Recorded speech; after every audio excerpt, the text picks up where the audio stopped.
Bismillahirrahmanirrahim. Assalamualaikum warahmatullahi wabarakatuh.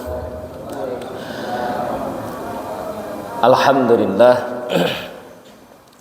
Allahumma salli wa sallim wa barik ala nabiyyika Muhammadin wa ala ashabihi wa ali baitihi wa azwajihi wa dzurriyyatihi wa man tabi'ahum bi ihsanin ila yaumiddin, amma ba'du.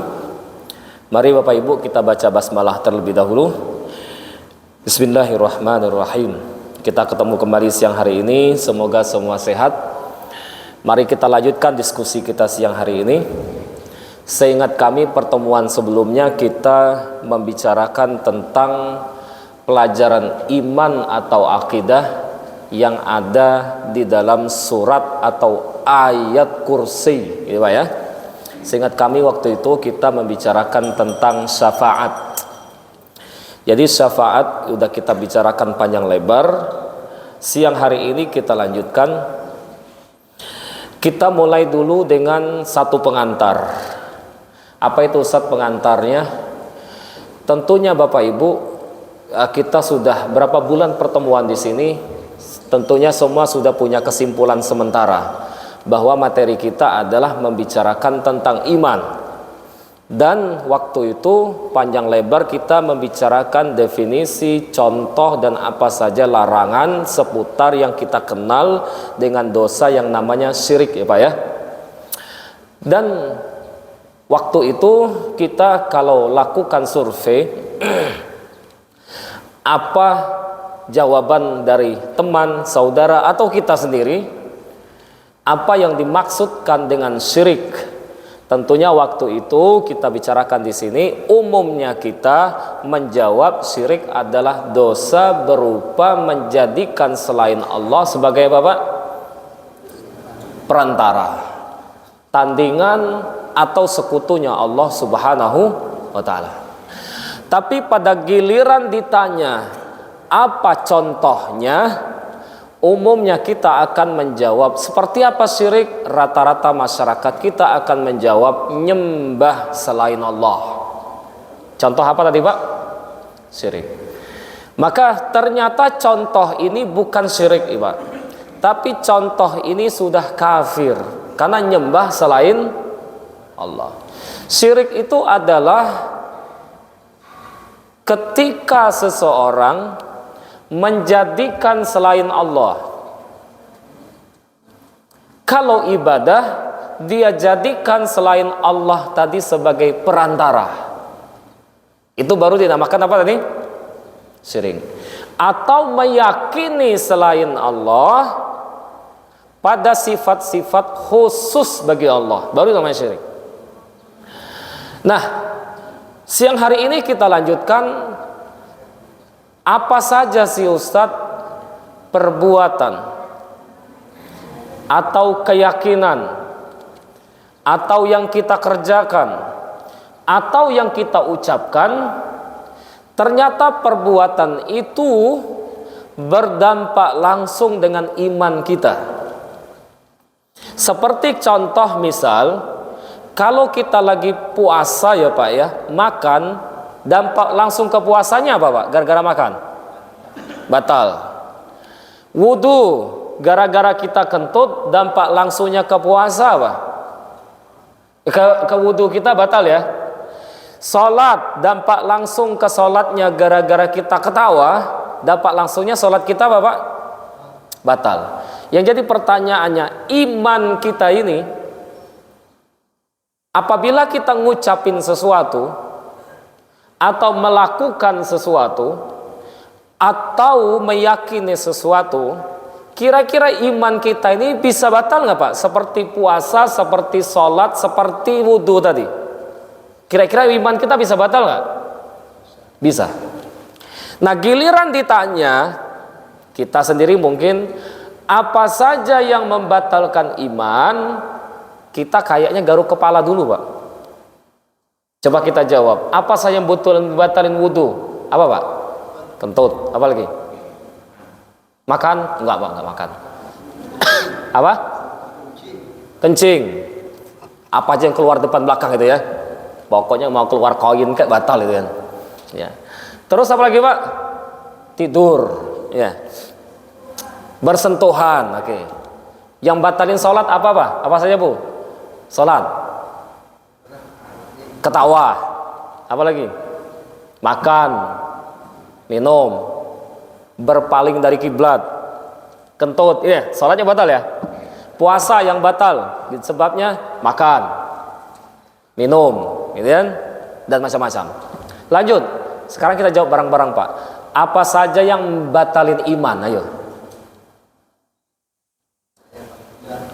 Apa Pak?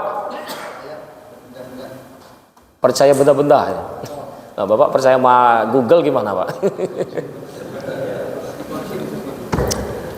Satu, kira-kira satu apa Pak yang batalin iman? Nah ini jadi ini langsung survei langsung nih. Ternyata kita langsung membuktikan. Ternyata giliran kita ditanya apa yang batalin iman, kita mikir dulu. Tidak secepat kita menjawab pertanyaan apa saja yang batalin puasa. Oke, satu syirik Pak, udah kita pelajari. Yang kedua, sihir Pak. Yang kedua ini apa? Sihir. Maka ayatnya semua kita hafal itu apa? Wa min syarrin naffasati fil uqad. Kita disuruh oleh Allah bermohon lindung dari keburukan penyihir apa Pak? Penyihir-penyihir perempuan ketika mereka meniup buhul-buhul.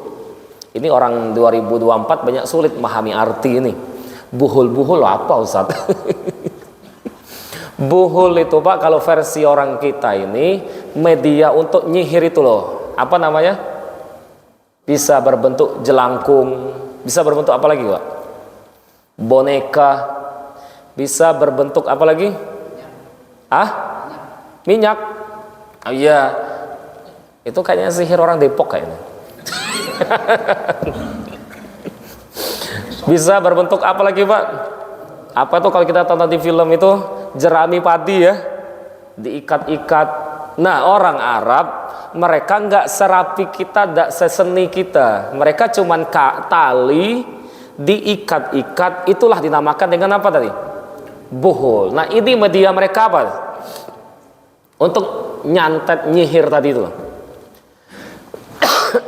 Lanjut. Nah, muncul pertanyaan juga. Saya pernah dapat pertanyaan Pak ya. Mungkin ibu-ibu di belakang juga akan bertanya juga, Ustadz, kenapa ayat ini bilang penyihir-penyihir perempuan? Kok enggak penyihir-penyihir laki-laki gitu ya? Saya bingung Pak jawabnya gimana ya? Apa jawabannya ya? Ternyata Pak jawabannya ayat ini bukan menyudutkan perempuan. Tapi ayat ini bicara kenyataan. Pada masa itu ketika ayat turun, kebanyakan penyihir itu diisi oleh kaum perempuan. Dan kayaknya sampai hari ini ya Pak ya. Ya Bu ya, nggak tahu ya. Kayaknya nggak ada ya Pak ya, kakek sihir. Yang ada apa? Iya, nggak ada juga kan bapak lampir. Yang ada apa? Mak lampir. Termasuk kuntilanak itu.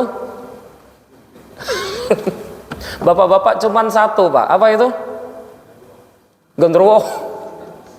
Apa lagi? Gerak. Sama kolor hijau. Sama apa lagi Pak? Vampir. Paling kecil bocil dikit. Apa itu tuyul? Gitu ya. Jadi ayat ini bukan untuk menyudutkan perempuan, tapi ayat ini sedang bicara kenyataan. Ketika ayat ini turun ke Rasul, hari itu penyihir kebanyakan perempuan. Dan memang surah An-Nas dan Al-Falaq itu turun ke Rasul karena Rasul sedang apa Pak? Tersihir. Dan pelakunya hari itu yang nyihir Rasul adalah perempuan. Jadi bukan untuk nyudutin perempuan, kok dibilang penyihir-penyihir perempuan. Bukan untuk nyudutin, bukan. Lanjut. Sihir ini Pak, kalau boleh kita jawab, menurut Islam real apa fake Pak? Menurut Islam, sihir ini real atau hoax?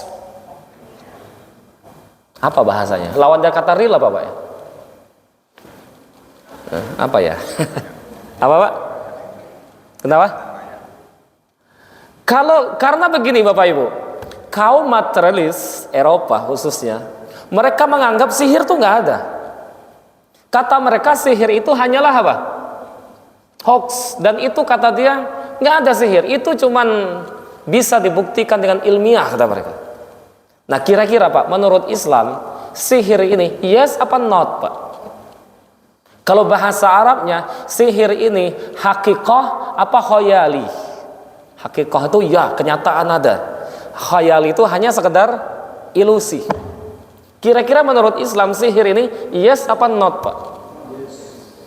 Yes Pak, bukan not. Beda dengan orang materialis tadi. Kalau orang materialis tadi menganggap sihir itu adalah ilusi. Bahkan kata mereka bisa diungkap dengan ilmu sains kata mereka. Enggak, Islam sebaliknya. Islam menganggap sihir itu yes, ada, bukan sesuatu yang manipulasi dari macam-macam ilmu apapun. Islam itu menganggap yes. Lanjut.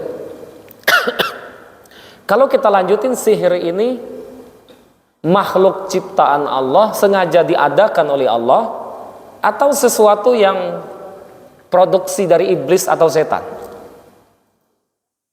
Kalau Bapak buka surat Al-Baqarah ayat 102, di situ jelas sekali Allah cerita bahwa sihir itu adalah sengaja Allah hadirkan ke dunia.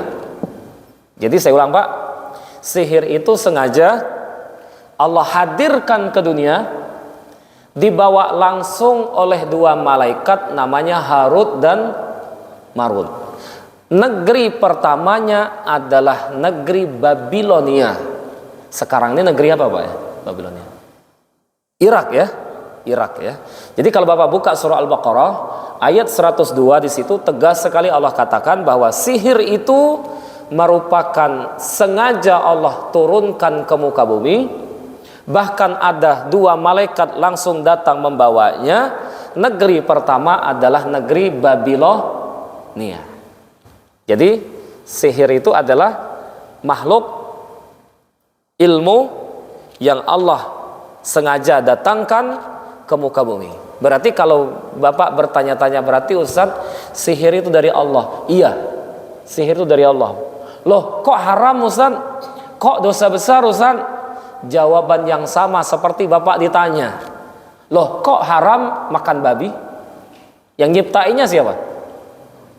Allah. Jadi sama Pak, antara babi dengan sihir sama-sama makhluk ciptaan Allah. Haram untuk dikonsumsi babi tadi, sedangkan sihir haram untuk dipelajari dan diajarkan dan digunakan jasanya. Itu Pak ya, sihir itu haram. Kenapa Ustaz? Allah nguji kita. Seperti Allah silahkan makan apa yang tersedia di muka bumi, tapi Allah kecualikan babi haram.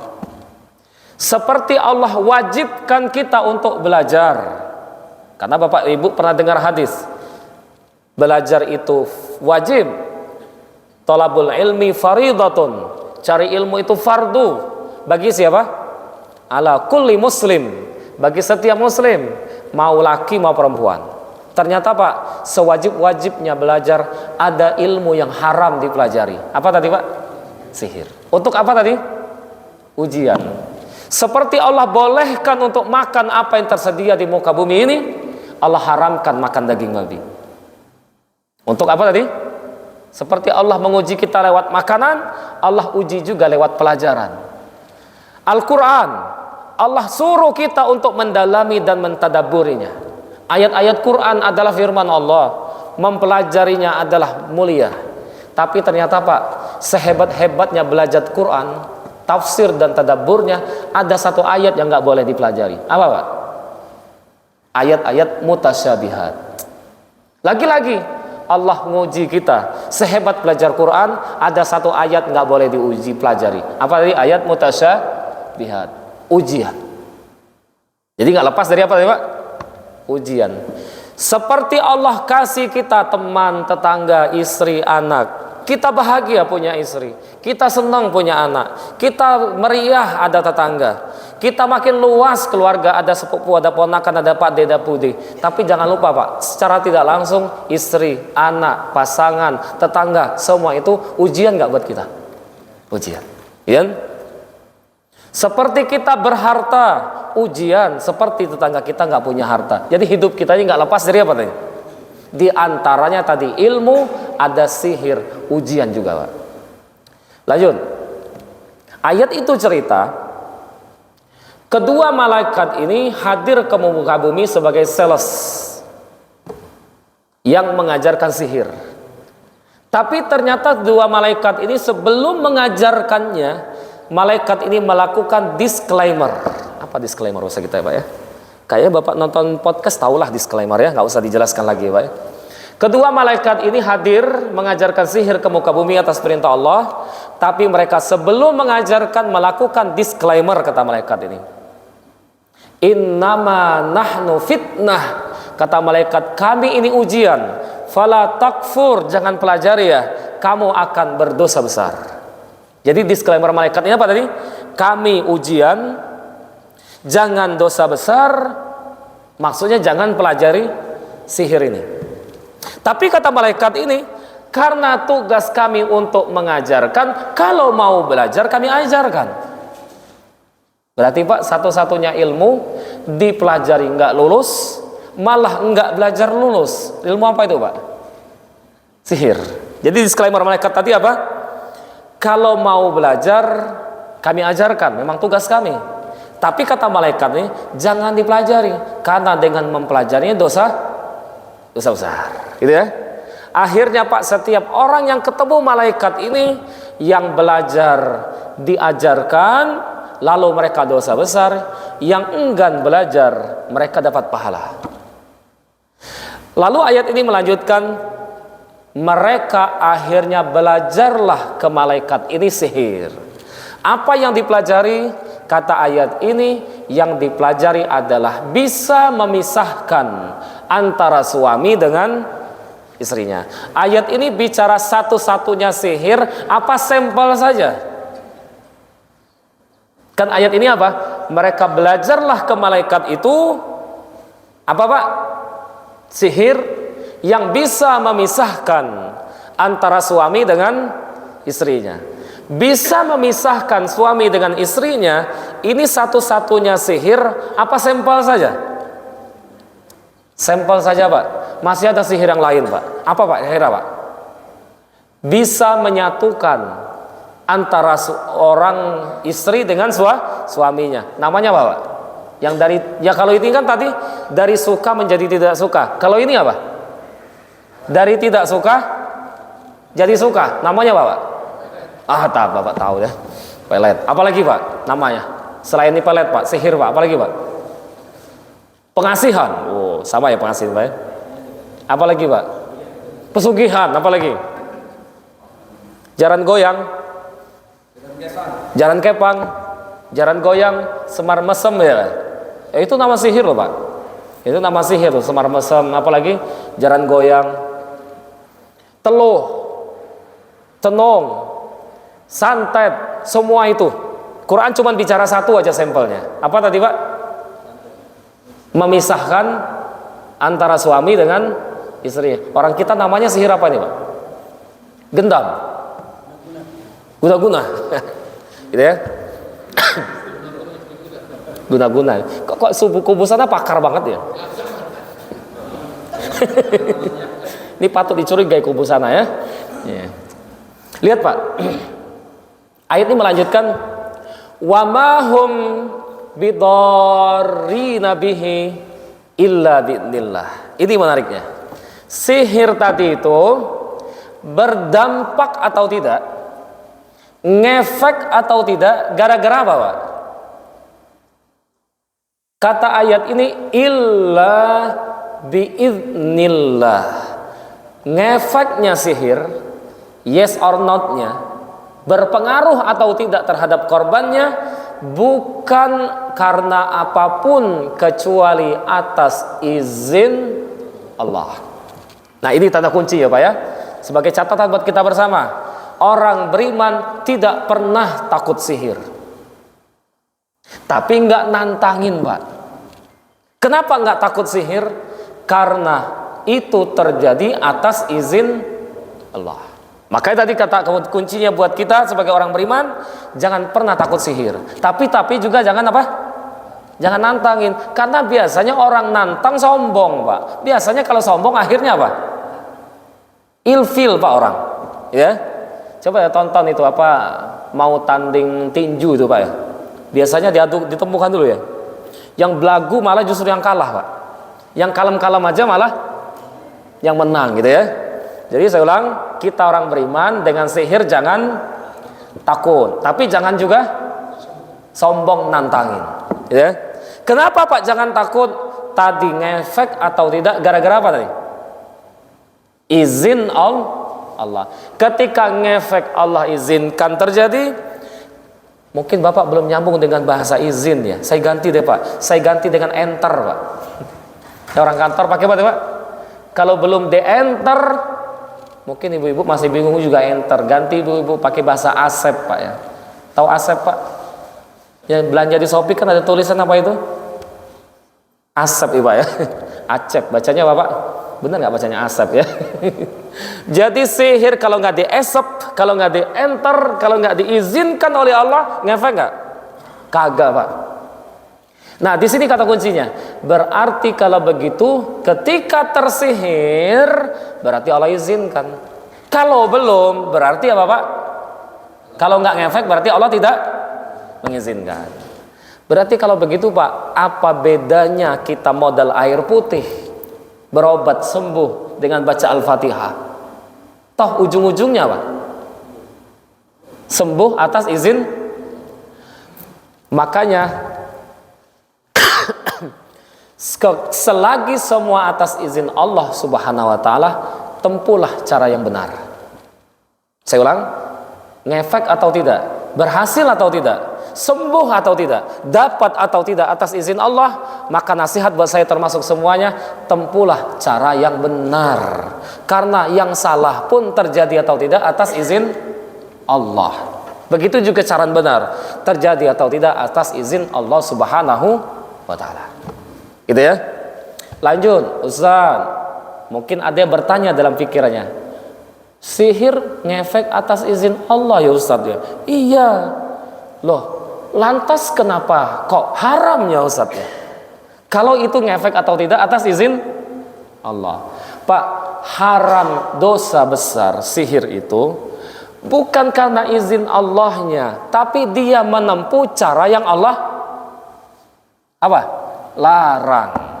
Sama misalnya haus, Pak ya, minum pakai air putih, kira-kira hilang nggak hausnya? Hausnya hilang. Tapi kalau minumnya pakai miras, hausnya hilang nggak? Hilang juga kan? Tapi kan mabok juga kan, ada bonusnya kan? Tapi kan kalau bicara haus, hilang sama hilang nggak? Sama-sama hilang kan? Tapi dengan air putih dia tidak dilarang, dengan miras dia hukumnya dosa besar. Sama tadi, sihir itu atas izin Allah. Yang jadi pertanyaannya bukan mengapa Allah izinkan, yang jadi pertanyaannya adalah mengapa dia menempuh cara yang Allah larang, gitu ya. Kalau kita tanya balik, jika bukan Allah yang ngizininya siapa, Pak? Ayo, kalau bukan Allah yang ngizininya siapa sihir itu? Oh ini Ustaz, iblis yang mengizinkan sihir itu terjadi, bukan Allah. Berarti iblis punya kekuasaan. Berarti kekuasaan Allah ada celah nggak? Ada celah. Mengingat Allah ala kulli syai'in qadir. Mengingat Allah kekuasaannya segala aspek, termasuk sihir juga atas izin Allah. Karena di sini Allah punya kuasa. Jika Allah tidak mengizinkan sihir, berarti kekuasaan Allah ada batasnya. Karena Allah itu absolut, segala hal kekuasaan adalah atas izin Allah Subhanahu wa taala. Ustaz, iya. Sudah penjelasannya tadi, sekarang jadi pertanyaannya, seberapa besar dosa sihir? Begini, Pak. Dosa sihir itu Rasul tegas menyabdakan, termasuk peramal juga. Cukup mendatanginya saja, Datang doang Pak. Tapi datang bukan berarti ngantarin aqua galon gara-gara Bapak sebagai penjual, bukan. Datang dalam rangka dengan niatan karena dia ini penyihir. Cuman datang. Nah, datang lalu bertanya, lalu dijawab, maka dosanya 40 hari 40 malam. Ibadahnya tidak Allah terima. Itu baru datang nanya Pak. Bukan untuk percaya. Tapi kalau sudah sampai ke taraf percaya, mengiyakan apa yang dikatakan oleh penyihir tadi, maka kata Rasulullah dalam hadis itu, dia telah dianggap kafir terhadap apa yang diwahyukan kepada beliau. Ini dosa apa nih? Kenapa Ustaz sampai sebegitu besarnya? Dia mendatangi tempat yang Allah larang, yang Allah warning, Rasul warning juga. Dan itu semua adalah tipu daya setan. Begini, Bapak buka nanti surah Al-Jin. Surah apa Pak? Al-Jin. Di situ Allah cerita. Yang Allah ceritakan lewat kisah jin sendiri. Jadi ada jin beriman ngasih testimoni. Jadi apa Pak? Surah Al-Jin tadi. Ada jin beriman yang ngasih apa tadi? Testimoni. Kata jin, kami perhatikan ada manusia minta tolong ke jin yang kafir. Kata jin yang beriman, kami perhatikan jin kafir itu bukan nolong, malah nambah kufur. Loh kok gitu Ustaz? Begini contohnya. Datang ke penyihir tadi mau sehat Pak, bawa sakit 1, pulang bawa wakit 5 Pak. Jadi datang bawa penyakit 1, pulang bawa penyakit berapa? 5. Loh kok bisa Ustaz? Disuruh nyari ayam cemani. Jadi berapa Pak? Jadi 2. Disuruh nyari kembang 7 rupa. Jadi berapa penyakitnya? 3. Disuruh nyari air 7 sumur. Jadi berapa? 4. Ini yang dimaksud jin tadi, bahwa dia semakin kufur. Nah, padahal sembuh atau tidak atas izin siapa tadi? Jadi setan ini ngapain tadi? Ngerjain Pak. Ngerjain. Maka itulah kenapa kita dilarang untuk datang ke sana dalam rangka hal apapun, apalagi sampai membenarkannya, maka dia telah dianggap kafir terhadap wahyu Al-Quran yang diwahyukan kepada Rasulullah Sallallahu Alaihi Wasallam. Nah, kembali ke pelajaran kita, maka hindari, jauhi, jangan dekati lagi. Jangan belajar, jangan diajarkan, jangan menggunakan jasa, jangan mengorder segala layanan yang terkait dengan sihir. Saya batal Pak, dosanya apa sih? Dosa besar. Resikonya iman kita batal. Apa tadi Pak resikonya? Iman kita batal. Oke, monggo. Ada yang mau nanya? Diskusi. Yang penting biasa syaratnya apa Pak? Jangan sulit-sulit. Seputar sihir silahkan ada yang mau nanya. Nah satu lagi Pak, sebentar minta. Mungkin ada nanti yang kesurupan atau ruqyah karena setan itu pengen apa tadi? Ngerjain kita, jangan pernah diturutin kemauannya. Gitu kan? Ada yang kesurupan di ruqyah, entar dulu lah, kasih kopi dulu 1 gelas, jangan dikasih Pak. Apalagi minta kepala kambing karena Bapak mau bangun tol di sana, jangan dikasih Pak. Kenapa tadi? Dia mau ngapain tadi? Mengerjain agar supaya kita jadi jongos dia Pak. Tapi, ada tapi Pak, maaf sebentar Pak ya. Ada tapi kan Ustadz kalau nggak dipasih entar ya di kecelakaan. Loh banyak tempat yang nggak dikasih kepala kebo kecelakaan juga. Dari 100.000 sehari mobil lewat, yang kecelakaan cuma 1, lalu dikaitkan dengan kemarin nggak dikasih kepala kebo, gitu ya. Jadi tujuan dia adalah agar kita nurut sama dia. Oke, monggo Pak. Kalau misalkan kita diminta untuk mengobati,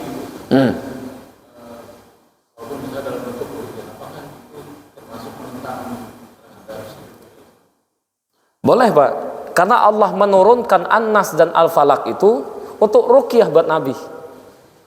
Jibril yang membacakannya, ruqyah buat Nabi, menurunkan surah An-Nas dan surah Al-Falaq. Maka dalam kajian tafsir, Ibnu Mas'ud awalnya ngira An-Nas dan Al-Falaq itu bukan Quran. Dia kira itu doa. Oh, ternyata ayat Quran. Boleh nggak Ustaz meruqyahnya? Boleh. Apakah itu akan menentang takdir? Enggak. Justru Allah menurunkan ini untuk apa tadi, Pak? Menyembuhkan dari pengaruh itu. Itu Pak ya? Boleh, bukan enggak dianggap menentang keputusan Allah Subhanahu wa taala. Itu Pak ya? Oke, lanjut. Ada lagi silakan. Monggo.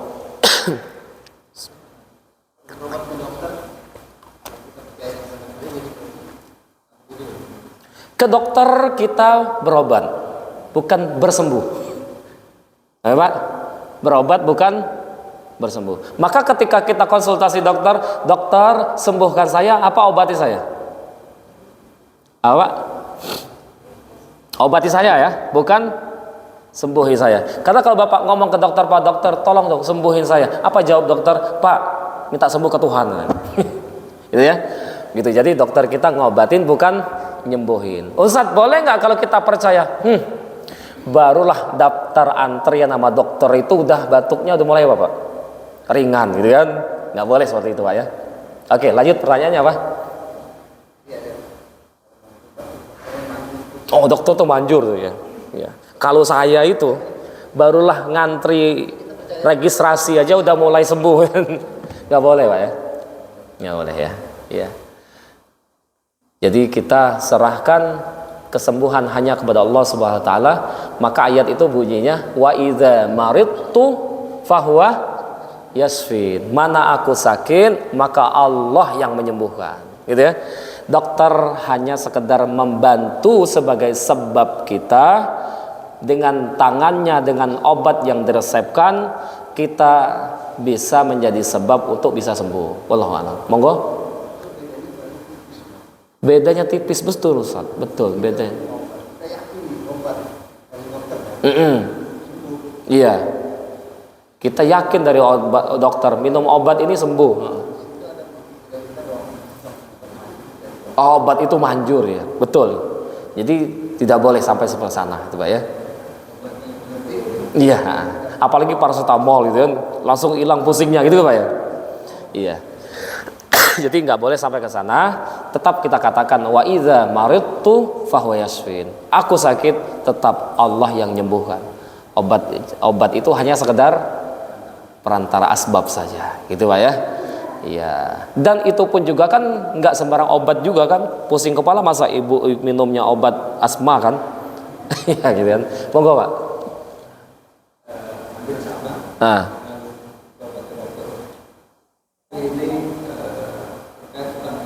Utang piutang. Nah, ini agak serius nih.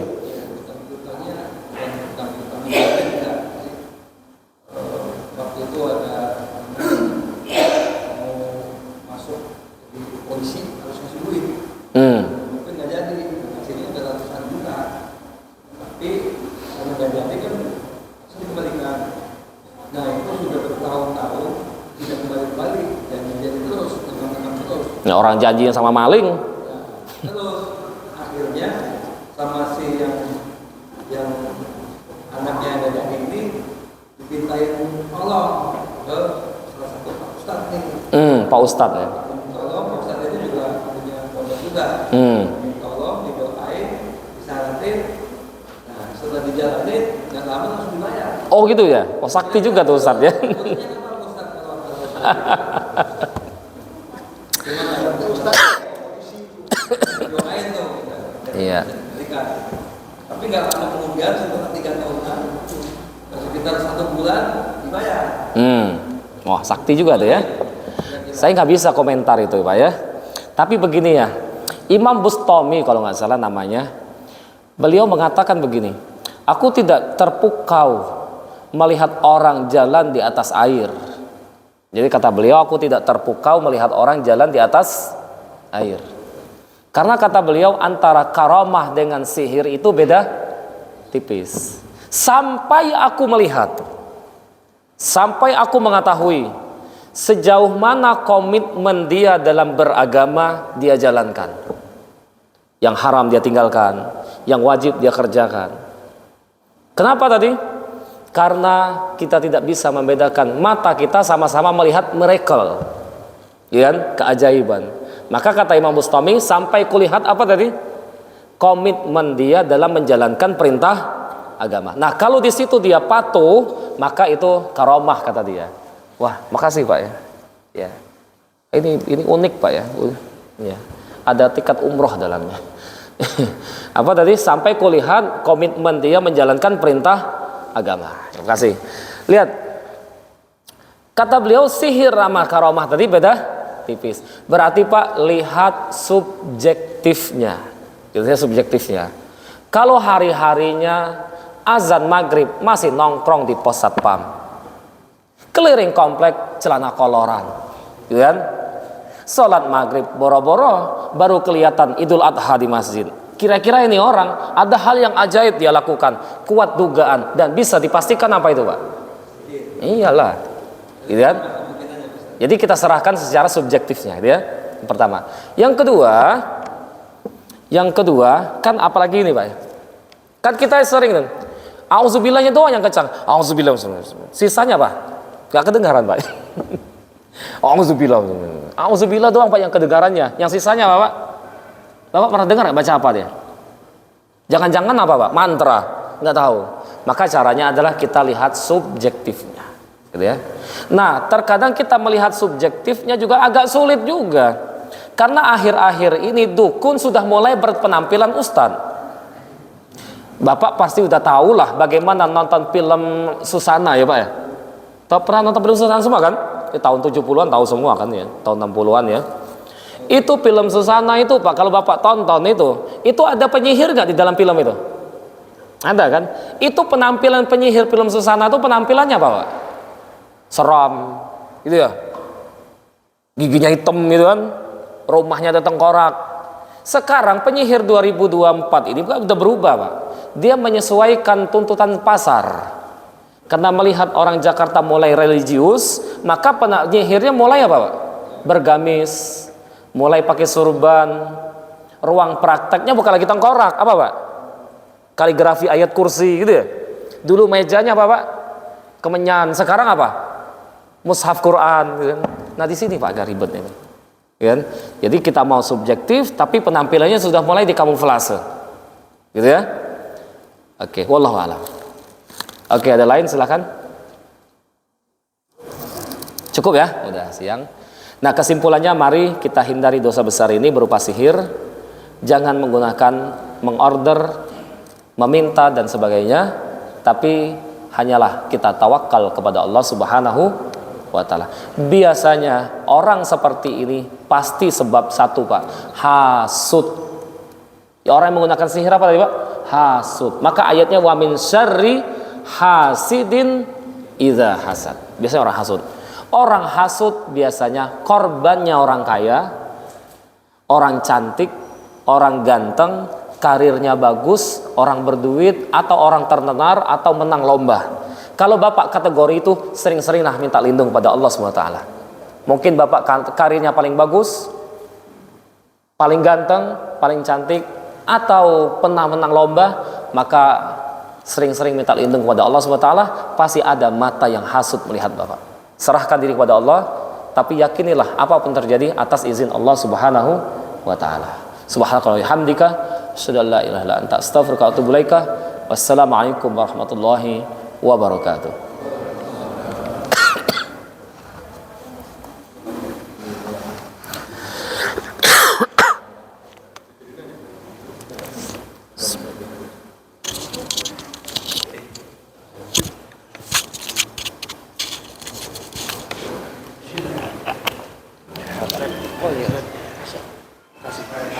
Gimana? Sehat Pak? Sehat. Alhamdulillah.